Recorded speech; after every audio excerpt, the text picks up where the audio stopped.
सत्संग जी प्यार से कहिए। धन निरंकार जी, आपका शब्द सार में एक बार फिर से स्वागत है। आज का विषय है दो दोस्त।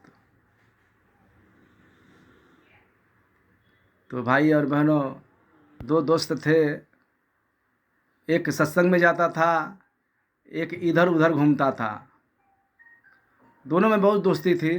एक ही साथ में रहते थे, खाते थे, पीते थे, एक ही रूम में रहते थे। तो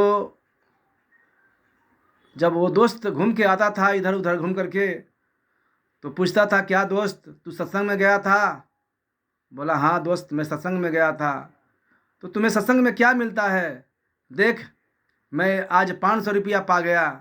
तुम हमारे साथ में होता तो तुम्हें भी आधा हिस्सा दे देता। तो दोस्त ने कहा, अरे यार, सत्संग में हमें क्या मिलता है, तुम्हें क्या दिखाऊं, मैं क्या बताऊं? जो मिलता है हमें पता है, तुम्हें पता नहीं है। तो फिर एक दिन दोबारा गया घूमने के लिए उसका दोस्त। एक सोने का अंगूठी मिला उसको। फिर शाम को आया, बोला, दोस्त सत्संग में गया था? बोला, हाँ दोस्त, मैं सत्संग में गया था। बोला, तुम्हें क्या मिला? देख, मैं अंगूठी मिला है हमें। तुम भी हमारे साथ में होता तो तुम्हें भी आधा दे देता इसमें से बेच करके।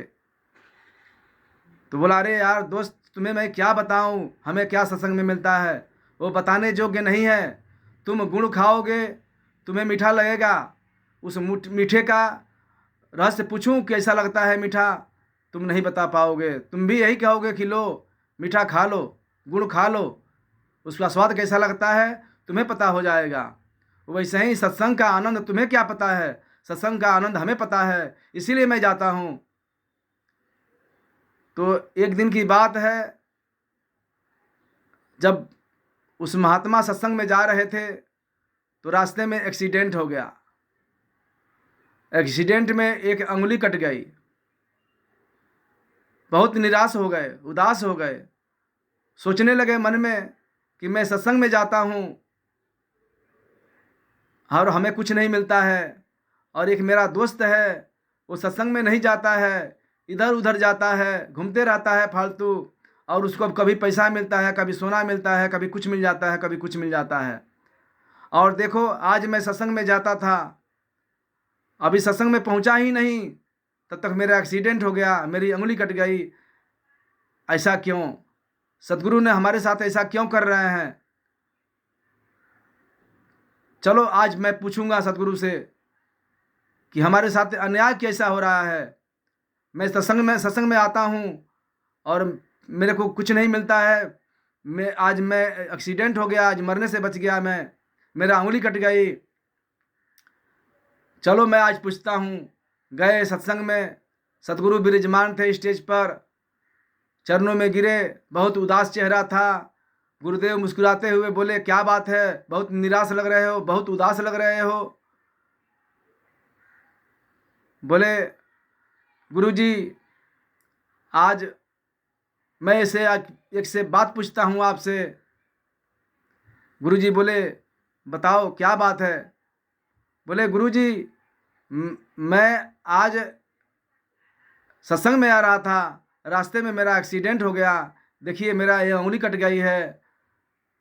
ऐसा क्यों? मैं सत्संग में आता हूँ, मेरा एक दोस्त है, वो इधर उधर घूमते रहता है, उसको कहीं ना कहीं कभी पैसा मिलता है, कभी सोना चांदी मिलता है, कभी कुछ मिल जाता है, और मैं सत्संग में आता हूँ, हमको तो कुछ मिलता नहीं है, लेकिन आज एक्सीडेंट हो गया, आज देखिए मेरा उंगली कट गई। ऐसा क्यों? तब गुरुजी मुस्कुराते हुए बोले कि देखो, वो जो तुम्हारा दोस्त है, पहले का बहुत दानी था, बहुत सेवा किया हुआ है, पहले बहुत कर्म अच्छा करता था वो, लेकिन वो उस कर्म को आज फोकट में गंवा रहा है, इधर उधर गंवा रहा है। वो जो सेवा किया हुआ मिल रहा है, वो जब तक सेवा किया हुआ है वो मिल रहा है, जैसे सेवा किया हुआ उसका खत्म हो जाएगा, वो कंगाल हो जाएगा।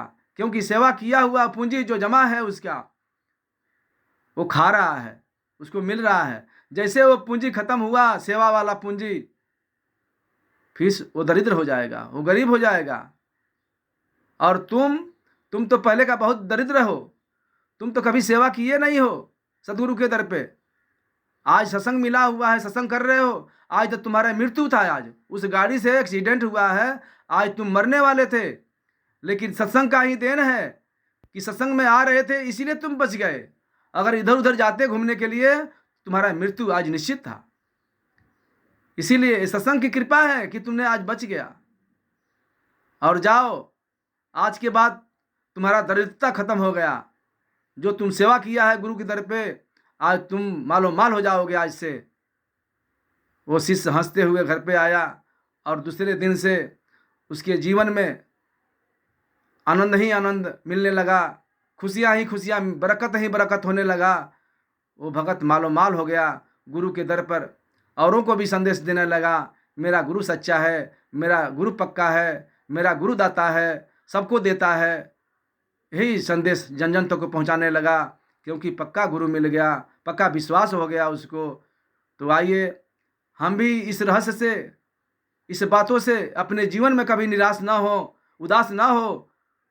अपने कर्मों में दोष होता है, जो हम कर्म करके बोए हैं वही मिल रहा है हमें, गुरु का कोई दोष नहीं है। गुरु तो हमें मालो माल करना चाहता है। तो आइए गुरु के दर पे हम जुड़ करके जीवन में खुशियाँ लूटते रहें, बाहर लूटते रहें, आनंद लूटते रहें, औरों को भी खुशियाँ देते रहें। प्यार से कहिए धन निरंकार जी।